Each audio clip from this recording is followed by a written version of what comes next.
The 55th General Assembly of the Organization of American States, the OAS. My name is Gonzalo Paris, and I'm the Press and Communications Director at the OAS. We have with us the Foreign Minister of Antigua and Barbuda, Mr. E.P. Chet Green, the OAS Secretary General, Mr. Albert Ramlin, and the OAS Assistant Secretary General, Mr. Nestor Mendez. Welcome and thanks for being with us today. This press conference will be conducted in English. For those present in the room, interpretation devices are available if needed. For those watching remotely, there are 3 channels available, one with the original audio, one with Spanish interpretation, and one with English interpretation. You may find those channels via our website, www.oas.org. We will start with opening statements from our officials, and then we'll open the floor for questions. Mr. Minister, you have the floor. Thank you, Mr. Moderator, and I bid welcome to my esteemed colleagues, the SG and the Deputy SG, Assistant SG of the OAS. Also say welcome to visiting journalists and in general visitors to Antigua and Barbuda. From the get-go, I want to say on behalf of Prime Minister Gaston Brown and the entire nation of Antigua and Barbuda how delighted we are to be hosting this very important and auspicious meeting here in Antigua and Barbuda at a time when the Americas, by extension the world, is not in the most comfortable places. I think we can all say this morning we've enjoyed better days. Are we hoping that as a result of our hosting this meeting, that the Americas will leave Antigua and Barbuda in a better place, with hope, with a belief in ourselves and our ability to fashion policies, programs, and responses that will impact the direction and future of our beloved Americas. As we gather here in St. John's at this beautiful AUA property, it's also quite timely that I give recognition to the management of this outstanding university for hosting us. We're not only here in the most beautiful country in the world, but we're here as the most beautiful people in the world. We have declared ours as a region of peace. I think we come into this space with that strong belief, and we leave this place, hopefully, with a stronger belief yet, commitment even, to maintaining the Caribbean, the Americas, as a zone of peace. The thematic areas to be covered in this very important assembly all impact on life and living in the Americas. Since the pandemic especially, we have been having quite a bit of conversation across the region, and I say the region, I mean the wider Americas, on the question of mental health. And so Antigua Barbuda's presentation of a mental health resolution is quintessentially a reflection of our times. And the call is for us to engage and to leave St. John's with a stronger commitment yet to tackle issues of mental health. Peace, prosperity, and all the other issues that we've tackled are issues which I'm sure delegates are coming to Antigua ready, fortified, and certainly prepared to discuss. As Foreign Minister of Antigua Barbuda, I can assure you that for us, we do not wish for a talk shop. We wish for a meeting with meaningful outcomes. And so whatever our thought processes might be, I want to fashion us and lead us into that direction. It's not AI now, not AI driven, it's a straight conversation. That we embrace the moment, understanding what our call is at this stage. The call to duty is real. The call to save and to almost rescue our American civilization. It is timely, and the leaders of the Americas converge in Antigua and Barbuda with a single focus, a single mission, that of improving the lot, the lives of the peoples of the Americas. Within the broader geopolitical space, It is how we fashion programs, how we fashion plans and initiatives to have the Americas continue to be a global leader. So the journey begins in earnest now with this first press conference. I will end like I started by welcoming the Assistant SG. The SG, the first outing in this capacity, we would have sat together in several meetings, myself wearing the Antigua Barbuda cap as Foreign Minister, and he wearing the cap of Suriname. Today I have to look up to him as my senior. And quite gleefully I say, congratulations to you, my dear colleague. I have every confidence that your leadership of this organization will be down to the benefit and advantage of our regional hemispheric growth and development. And it's in that context that Antigua Barbuda welcomes you as SG to this your first of hopefully many General Assemblies. Again, to the media, mine is a moment of invitation, welcoming. And I'm sure that you would know that ours is a tourism destination. So as I look through the room, you see me moving left to right, if only for the purpose of making sure that when I see you next in Antigua in your swimsuits or in the hotels, I recognize you from this morning. In other words, I'm extending an invitation to you to not make this your last trip, but for many of you, your first. Welcome to Antigua Barbuda and to the 55th General Assembly that we now host. Thank you.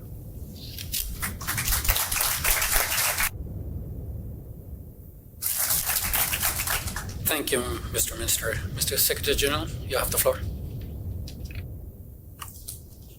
Thank you very much and good morning still? Yeah, good morning.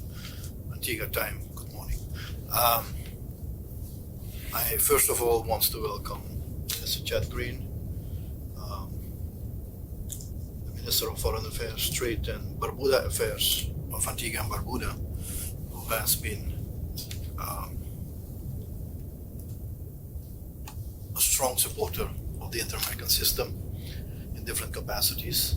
So I want to thank Minister for being here this morning and for joining us in this press conference as our host to the General Assembly.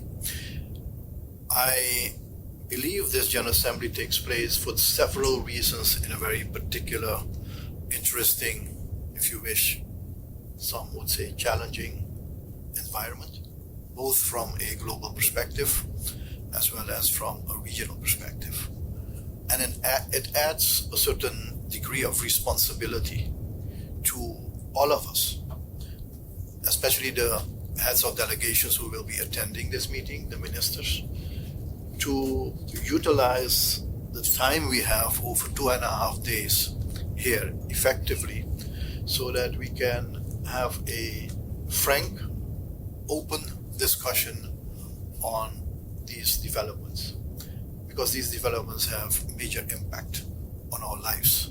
And ultimately, it's about that.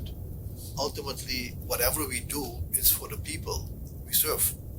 And whether we do that directly as elected officials or indirectly as representing governments and international organizations, regional organizations, we all have the same obligation, is to serve the people of the Americas, to do exactly what the Organization of American States stands for since 1948 in terms of democracy, representative democracy, in terms of human rights, in terms of rule of law, in terms of independent, strong judiciaries, but critically important also the issue of sustainable development, prosperity. It's in the charter of the OAS. Peace and prosperity are critical objectives of this organization. So, not that we have to remind ourselves, but we have to always be cognizant of that fact, that peace and prosperity is what we stand for. And for that, we need a democratic framework, we need proper elections, we need to solve problems in a pragmatic way. And I'll speak to that much more on Wednesday. But this is our view. So from that perspective, this General Assembly has its own meaning because we live in particular times. Another reason for the special occasion is certainly that this General Assembly takes place in the Caribbean.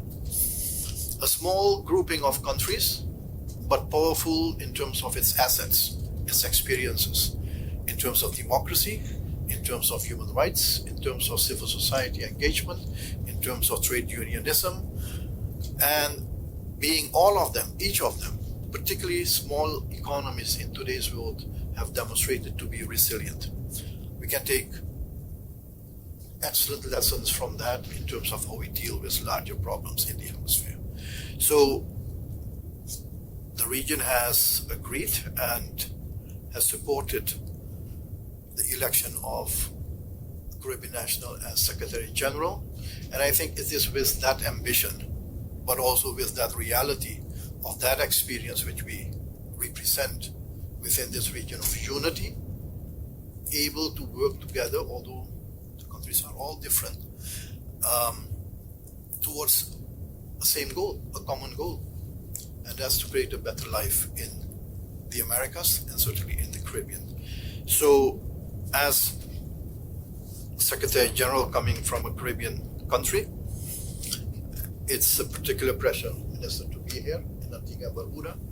I shook hands yesterday, which I had done many times before, but for the first time as Secretary General, the first Prime Minister, the head of government, in my term in office is the Antiguan Prime Minister, Antiguan and Barbudan Prime Minister Gaston Brown, and I want to thank Prime Minister Gaston Brown for his dedication, his commitment, but also the efforts. A small country, on 60,000 people, more or less.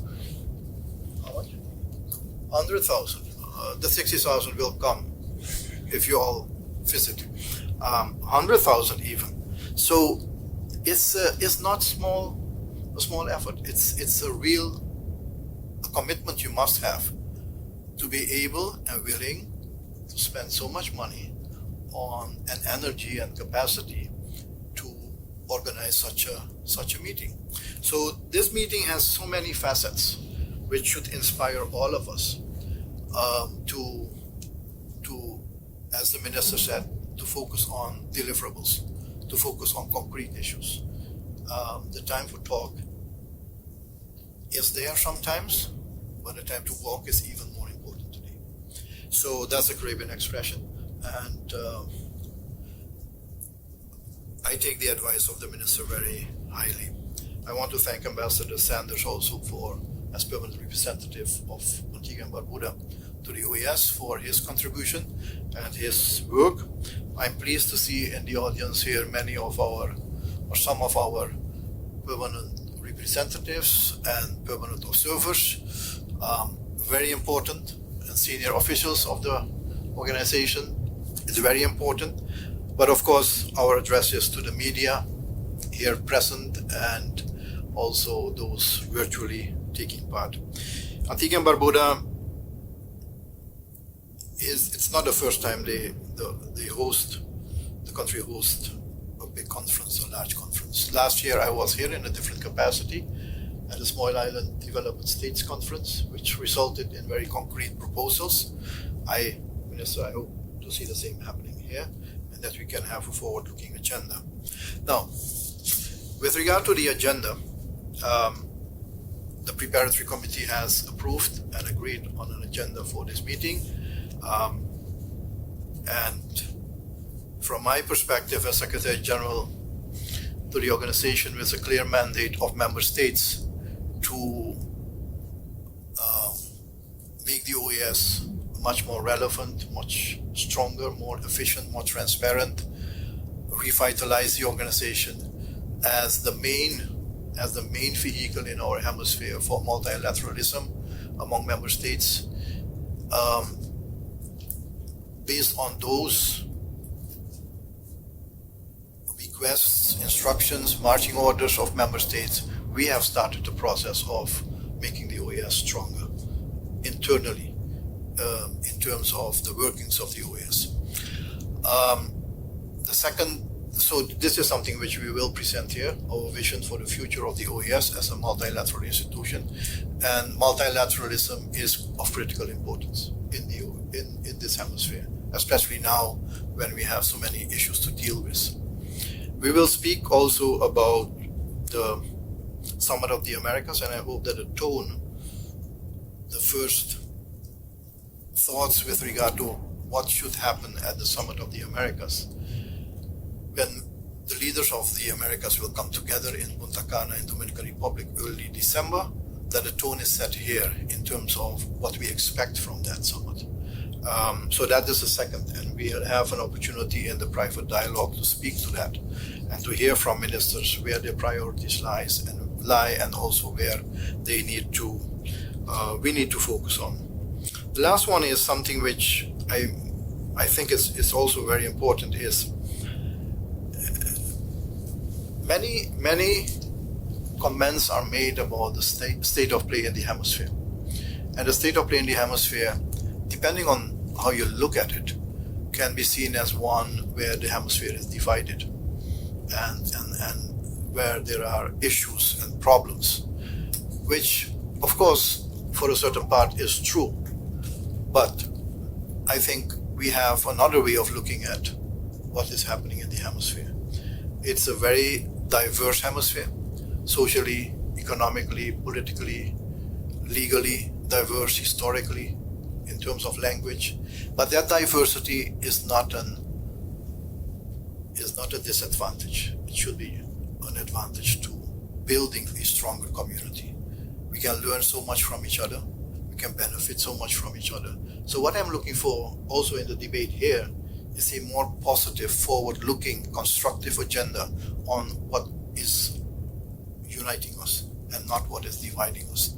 A common forward-looking agenda, because that is ultimately where I expect results to come from, to the benefit of the people of the Americas, through the OAS, through other parts of the inter-American system, through private sector engagement with civil society, and all of us, private sector, civil society, governments, international, regional organizations, play a role in creating that environment in our societies, which is going to be peaceful, secure, with a prospect towards the future, and making sure that we have an hemisphere where there is no open war, no open conflict, where we deal in peace with issues, where we invest in each other's country, where we trade with each other, a more united, connected hemisphere.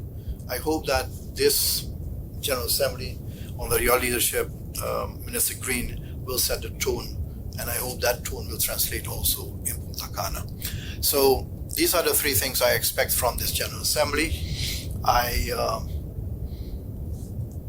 know that there are some particular issues which we are willing to address later on when we receive the questions, but I think the overall flow should be one of an optimism with regard to where we go in the Americas. And there's a role to be played by all member states and permanent observers and other players, including the Inter-American Development Bank, Pan-American Health Organization, and the Inter-American Agriculture Institution.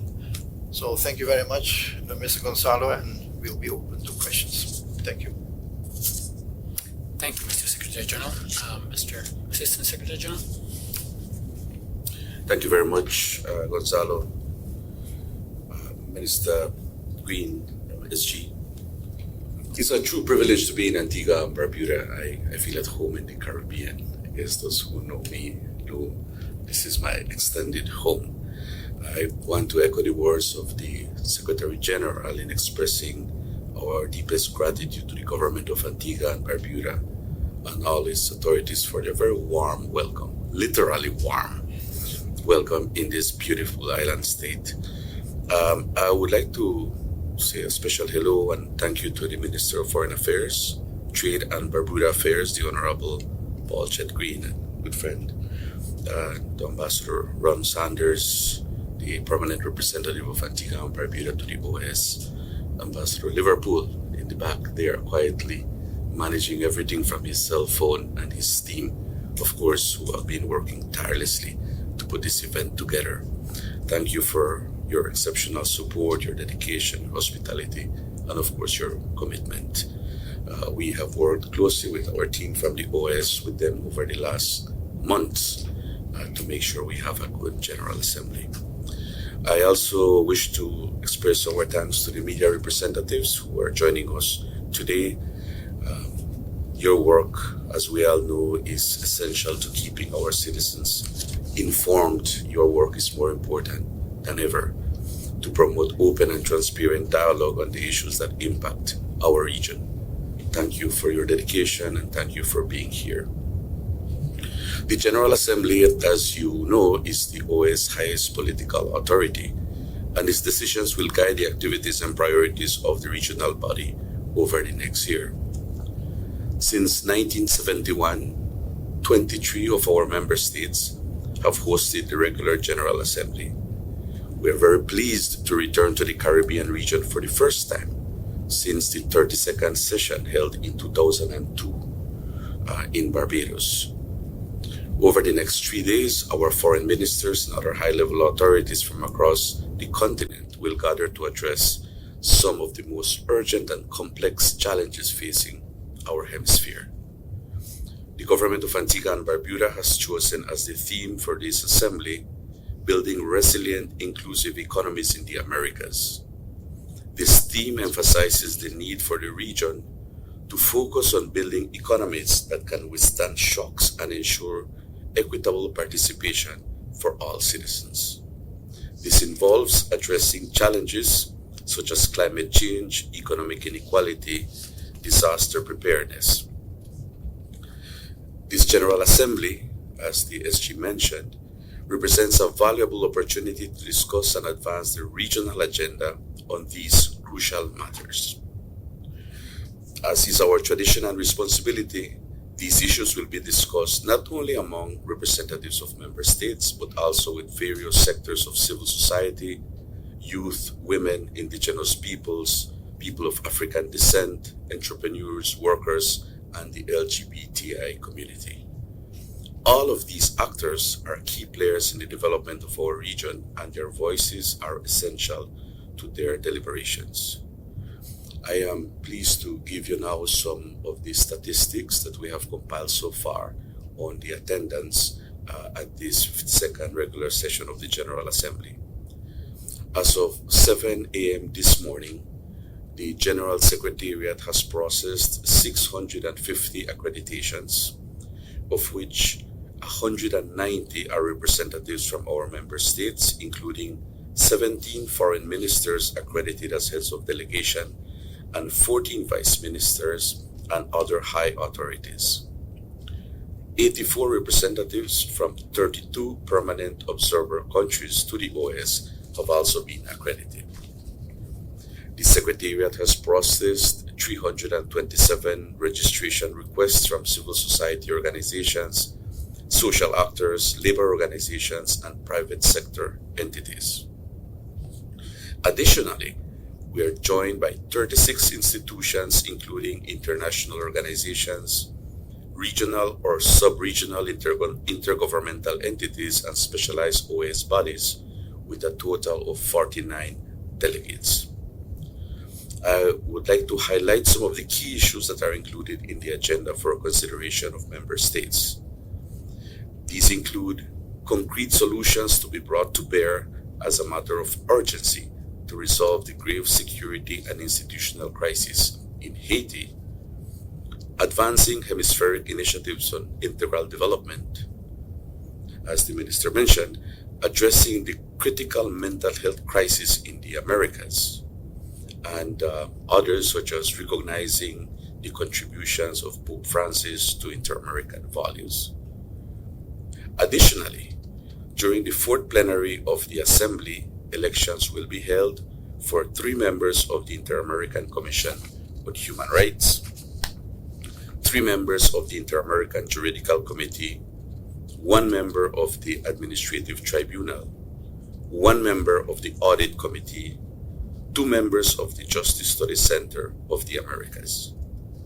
In the lead-up to the Assembly, several preliminary activities are scheduled to take place. Tomorrow morning, there will be a direct dialogue with representatives from civil society from across the hemisphere, the private sector, and other social actors. This interactive forum will promote constructive exchanges on meaningful issues of common interest. Tomorrow afternoon, the highest OAS authorities will hold a dialogue with OAS permanent observers, whose importance was highlighted earlier in his remarks by the Secretary General. Their continued support and collaboration are essential pillars in achieving our shared vision for the Americas. Additionally, the government of Antigua and Barbuda, together with the Pan American Health Organization and the OAS, is co-hosting a side event entitled Uniting the Americas for Mental Health from Commitment to Action. In this event, ministers of foreign affairs of the region will leverage regional leadership and identify common perspectives to advance mental health at the global level, reinforcing priorities for regional collaboration on this issue. The opening session of the General Assembly will take place tomorrow evening at 6:30 p.m. and it will be officially opened by the Prime Minister of Antigua and Barbuda, the Honorable Gaston Brown.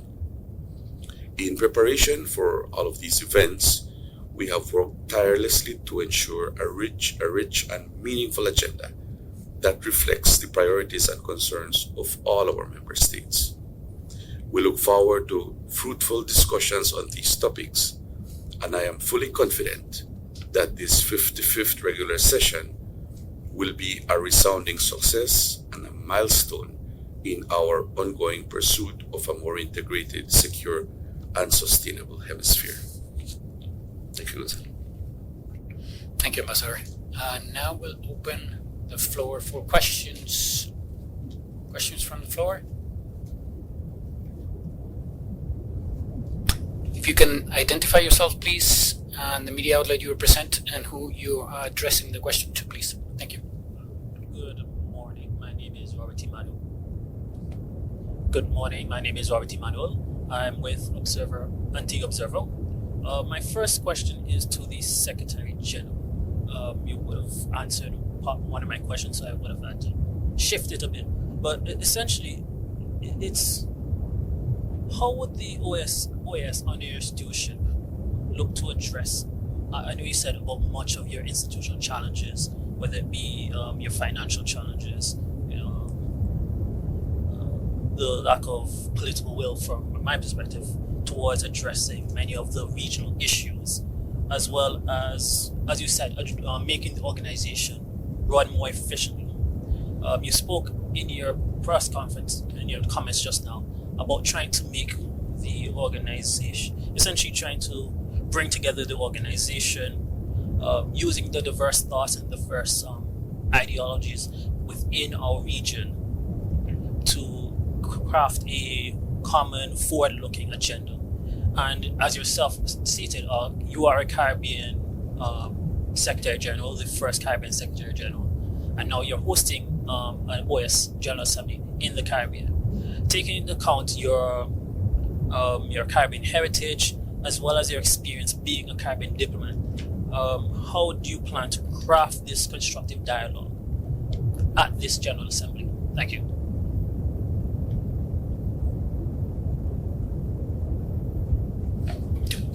Go ahead. Thank you very much, Antigua and Barbuda Observer. I think what we have to highlight, first of all, we have to recognize the challenges which we face in our hemisphere.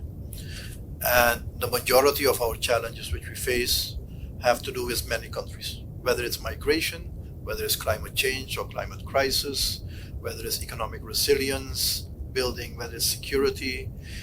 It's not only one country involved in that process.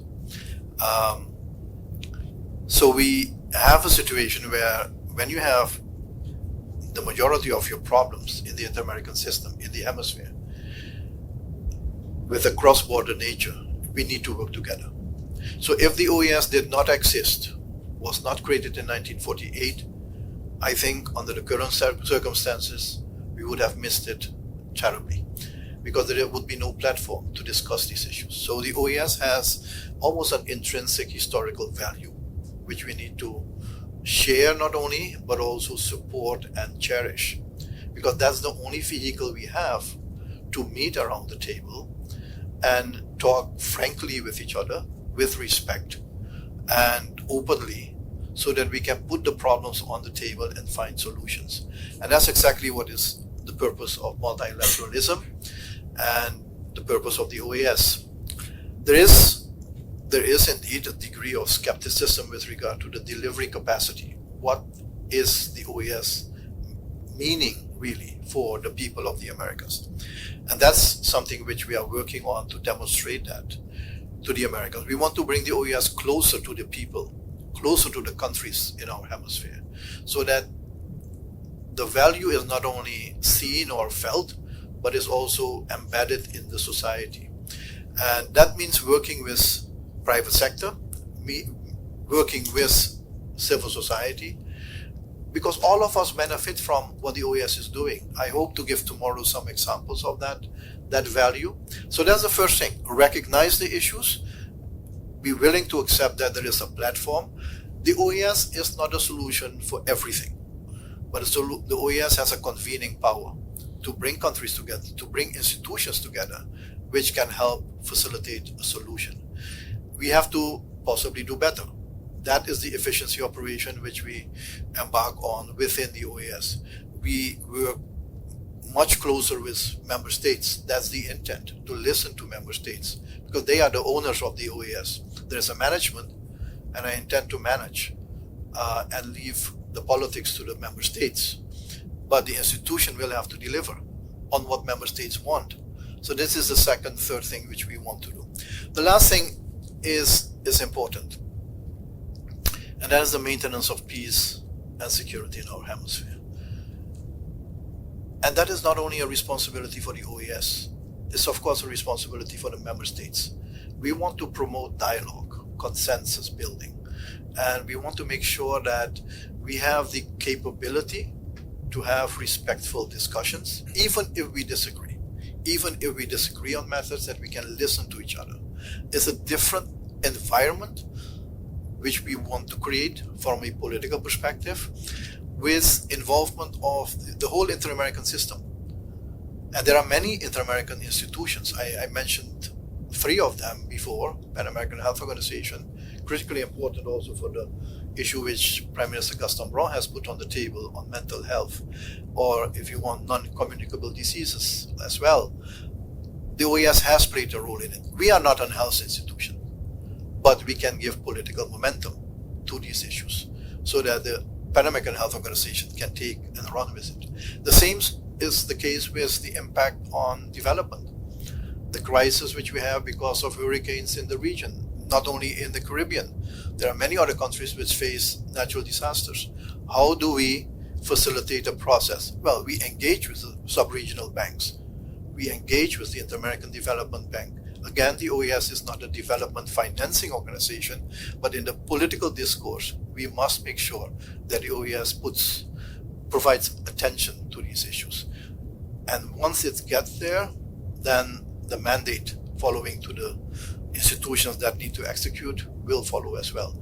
So we see clearly a role for the OAS, and the only thing which we need to do now is set up the institution as a well-run organization, effectively demonstrate its value to the member states. Member states invest in it every year. We're not asking for more money. We will show that we can do better with what we have, but there will be a point when we need to look at what is the contribution of member states, but only once we have determined and demonstrated the value of the OAS to the whole region. In terms of the Caribbean experience, I think I mentioned already, the Caribbean brings experiences which are very valuable to the whole hemisphere. I come from the region, but let me be clear as well, my responsibility is to the whole Americas. That means all the member states of the hemisphere. And but it is great to learn from each other and to share those practices. Now we can bring certainly those assets which the Caribbean can present to the betterment of the whole hemisphere, also to the OAS table from an institutional perspective. Thank you very much. Thank you, Ambassador. We have another question from the floor.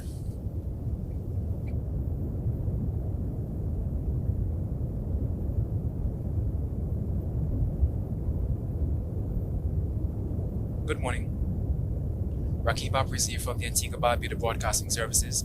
Mr. SG, my question is to you in terms of the OAS's overall responsibility in the regional integration of the people of the Americas. So the US has made its position clear on things like travel, deportation, and the fact that actually affects OAS member states directly, given the fact that we are on some travel ban lists potentially, as well as deportations from the US are going to OAS member states.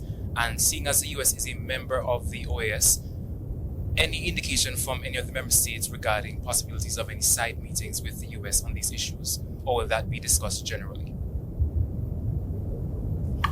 Thank you. Of course, partly as this a question which should be addressed to my colleague on the left, as it's a bilateral issue. But from a more general perspective, let me say this. Every country has its own rules and regulations and laws to determine how they deal with the border issues, the flow of persons coming in and out. As long as the law is followed within the countries, there is little others can do. But there are two aspects which I always appeal to member states to keep in mind when deportations take place. It's not the first time this is happening. This is happening all the time. This is much more pronounced in terms of policy, and possibly more media attention. There are two aspects which we have to appeal to member states to recognize as well. One is that we need to observe the human rights of those being deported, in terms of the way deportation takes place, and that it's happening in a humane manner. The second one is that it's always better for those who are being deported, but also for those who have to receive the deportees, that there is some degree of consultation with the host countries, the receiving countries in this case, because that will facilitate a process where the host country can then prepare for such an inflow. That's the only two things we request member states to observe. So, and in terms of whether this question will be discussed further, it's up to the member states. It's up to individual countries to discuss. I know that discussions are taking place, so I hope that member states, both the United States and the affected member states, will be able to find bilateral solutions to that effect. On a broader picture with regard to migration, and deportation has a little bit to do with that, I have always appealed that we not only focus on the short-term resolution on this by focusing on the legal, procedural aspects, but focus also on the reasons why people migrate and they become either undocumented or beyond the time they are allowed to spend in the country.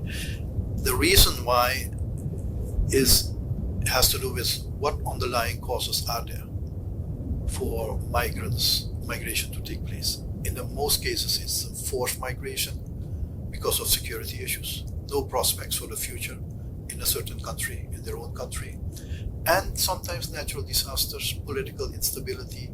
So we have to work on two tracks at the same time. Countries can do what they need to do on the basis of their own decision, but at the same time, and there is a role for the OAS and the Inter-American system to play on this, is to foster social and economic well-being in the countries. And this is something which we are discussing also with the private sector. How can we create more jobs in the country so that people from that country who do not wish normally to move can stay in the country and live a peaceful, happy life with prospects towards the future for their children. I think that's another track which is much longer because that takes more time, more investments, much more closer collaboration with societies and governments. But we're going to look at what options are there as well. Important is that people are not forced to leave the country. And if that happens, then migration and deportations will become less prominent than we see today.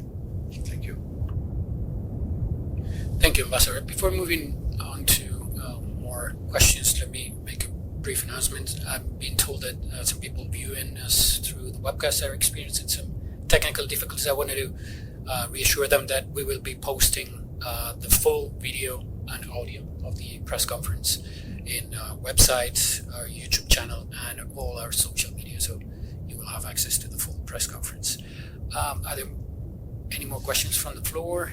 If not, we can move to some questions we've received remotely. Guillermo Iriart from La Nación in Argentina. To the Secretary General, what are your expectations regarding the relationship with Argentina in particular? What role could Argentina play in addressing crisis in the region, especially in Venezuela? And is there any plan in the way to secure the release of foreign nationals detained in Venezuela, such as Argentine gendarme Nahuel Gallo? Thank you very much for La Nacion's question. I recognize Argentina as a founding member, a long-standing member of the Organization of American States, and as an organization that has made valuable contributions from a policy perspective to the OAS. So the role we see for Argentina in the OAS is to continue remaining a strong member of the OAS and share with us their priorities, their set of objectives they would like to see established. That conversation with Argentina is ongoing. I had the pleasure of meeting with the Minister of Foreign Affairs, Minister Wertheim, just a couple of days ago in Washington, D.C. We discussed several issues of relevance to Argentina, and I believe we see eye to eye on many of these issues. In terms of the detention of Argentinian nationals in Venezuela and what the OAS can do, this is something which will be discussed when I go back with member states as well, in terms of how we engage with Venezuela, but also if there is evidence about illegal detention or arbitrary detention, but also that certain rights of people are not granted or respected, the OAS will make its own statement with that in mind. The Secretariat of the OAS is guided by not the politics in the hemisphere. That is not our job. That is something member states will take into account. The Secretariat, including the Secretary General, is guided by the principles upon which the OAS has been built. And I have mentioned representative democracy. I have mentioned the rule of law, security issues, the tenets of sustainable development to create prosperity. Those are our marching orders. So I hope that we understand that my approach will be somewhat different in terms of facilitating resolution going forward. So in this particular case, we certainly will seek not only guidance, but also have a discussion with member states how we treat with this. But on the principle, we certainly will engage with Argentina further to receive more information and see what can be done to alleviate this issue in this particular case. Thank you. Andrés Fidanza from El Observador from Uruguay. What is the OAS's position regarding the upcoming municipal elections in Venezuela in July following the presidential election fraud last year? And separately, what is your opinion on the recent ICE raids on immigrants in the US and the US State Department's decision to review foreign students' social media accounts? Well, let me just start with the last one because it relates to an earlier question about the decisions taken by the United States. It is really up to the government of the United States, the administration, to determine the rules under which they consider granting visas and other kinds of permits to students or other groups. That is something to be respected. That is a decision of national government, and of course we have always stated that international law and general practices of good behavior and good approach are important. There are issues with regard to privacy and the right on freedom of expression. All of that needs to be taken into account, but it's not up to us to determine in what way the United States wishes to grant access to the country. That is up to the United States authorities. With regard to the upcoming elections in Venezuela, we hold a view that the challenges which Venezuela faced previously in previous elections, that those have not satisfactorily responded to.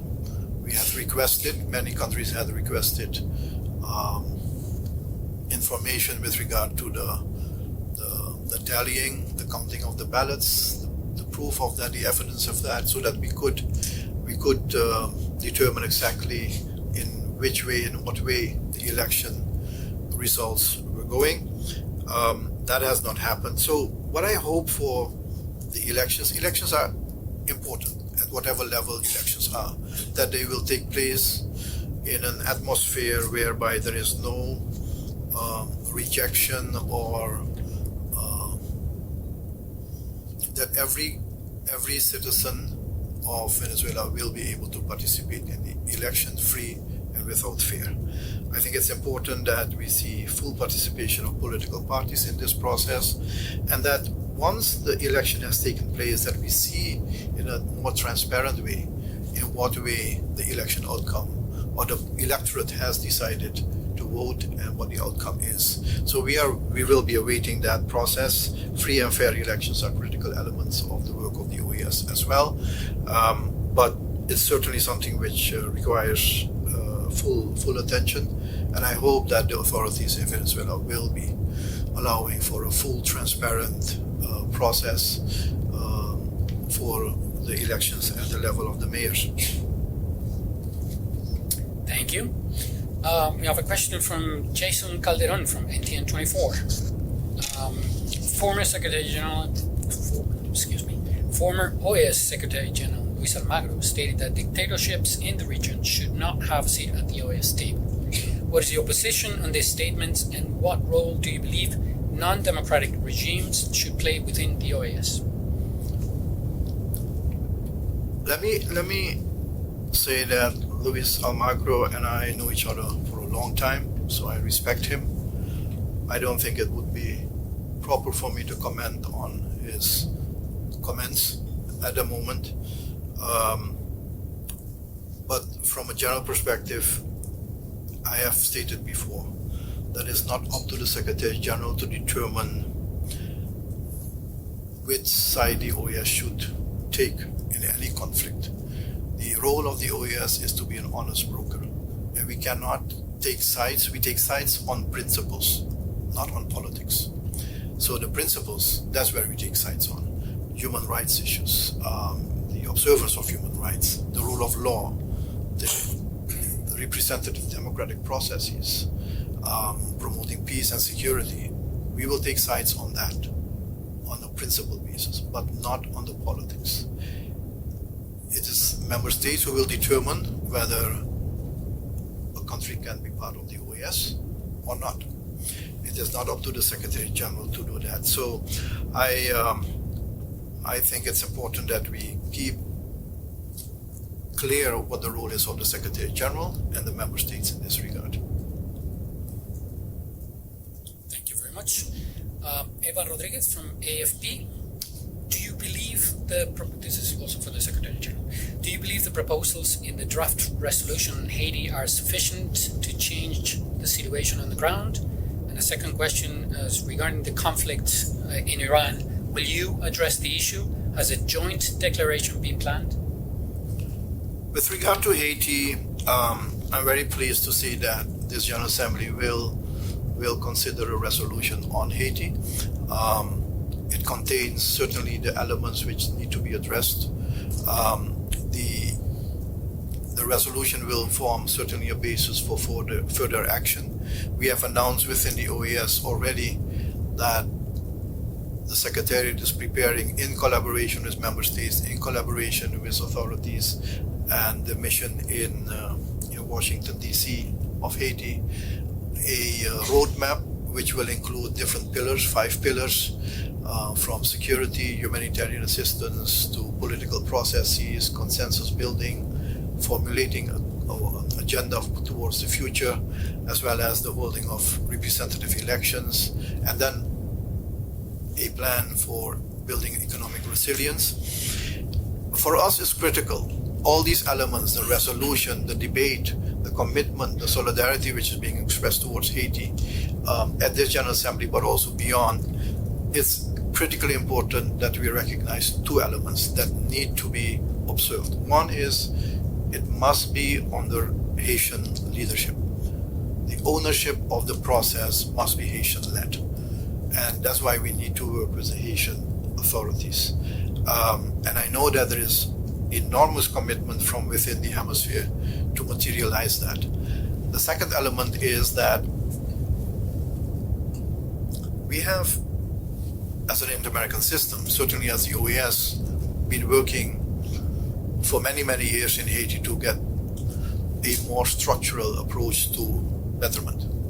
And I think the expectation, the political expectation of member states is, how do we make sure this time that it sticks, that it remains there, that we do not fall back in the same routine? So this is something which is going to be critically important in terms of building a future prospect for sound social and economic development. It's going to be a long haul. It's going to be requiring a lot of money and engagement from the Inter-American system, especially the banks. But we need to make sure that whatever roadmap is developed now will result in a more predictable future for Haiti, both from a political perspective as well as from an economic perspective. We want to be helpful, and member states as well, but as I said, this has to happen under leadership of the Haitian authorities. Thank you. Edward Rivas from FA. What kind of support does, this is a follow-up on Haiti, what kind of support does the OAS expect from member states in terms of security and humanitarian assistance for Haiti? The first and foremost issue at hand with regard to Haiti is, of course, the security issue. But we cannot wait till security is fully guaranteed or mitigated. We will have to work on tracks simultaneously. We will have to work, and this is something which is foreseen in the roadmap which is being developed, is that some of the required investments and activities will need to happen sequentially, one after the other, but some of them can take place at the same time. The political process of developing a forward-looking agenda, political, constitutional reform, economic development, can happen while we deal with the security environment. But humanitarian assistance will need to wait until there is a secure distribution capability from the port to those in need. Only then we can mobilize humanitarian assistance. And I'm very convinced that within the hemisphere that there is a great commitment to provide that humanitarian assistance. It's not only food and water and basic needs, it's also medical supplies, school programs and so on, for food and so on. So we will work on this in such a way that there will be a template where member states can say, I'm prepared to help you with this at this moment, but I cannot do that. And it will be a template to choose and I think it will provide a timeline going forward to make sure that we reach that point where Haiti has a legitimate government and a legitimate parliament to govern the country. Thank you very much. And I have a question here from Robert, and from Antigua Observer.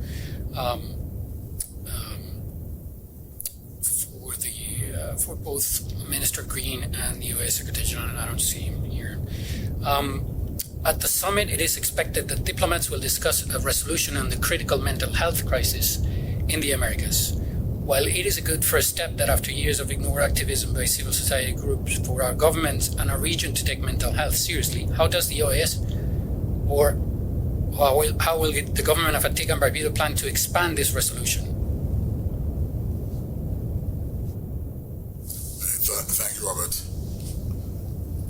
The clear position is that we're bringing what, in our opinion, is a region-wide problem to a most distinguished and honest body, the OAS. We anticipate that the treatment will be such that the takeaway document and the approaches thereafter will see significant programs being developed to deal with the issue across the Americas. If I may speak to our own action or treatment of the subject, first we'll agree that to bring it here is an identification of a problem. You asked the question, Antigua, and so therefore you would help me to expound in this body, in this press conference, on the steps already taken by government of Antigua and Barbuda to invest in significant program initiatives to deal with the issue of mental health. Not only have we invested in the physical infrastructure, we've also invested heavily in personnel to impact and to certainly deal with the challenges we see here in Antigua and Barbuda. But again, our bringing it to the OAS is because we recognize that there's a broader problem, a wider problem, a bigger problem that affects the entire Americas. And so what we're hoping for is that this Antiguan initiative, if you may call it that, be given the time of day it deserves, not only in a discussion at the OAS, but certainly in the application of programs, development of programs through power and other institutions as a takeaway. Increasing problem, if you look at the numbers in the Western Hemisphere, touches directly on the pillars upon which the OAS is found, in terms of democracy, their rights, in terms of security, both from a health security perspective as from public safety, personal security, the human rights, how we treat with that as members of a society, a wider society, but also their access to facilities, to economic opportunities, to prosperity. All of this is part of the OAS core objective, core purpose. So for us, it is something which we have to take at heart. And this goes for many other topics in our discourse over the coming months, where we need to make sure that the resolution which will be issued, that it contains actionable items where we can mobilize not only the OAS capabilities, but also the Inter-American system. And the Pan-American Health Organization, as well as the Inter-American Development, come to mind here to develop programs which will support this matter. There used to be a very famous phrase in the Caribbean, and that is that a healthy population is the wealth of the region. And if we look at that, this is exactly what we're trying to achieve. It's a healthy population. Pay attention to all those elements in our societies to make them healthy and contribute to society and its progress. Thank you. Thank you very much.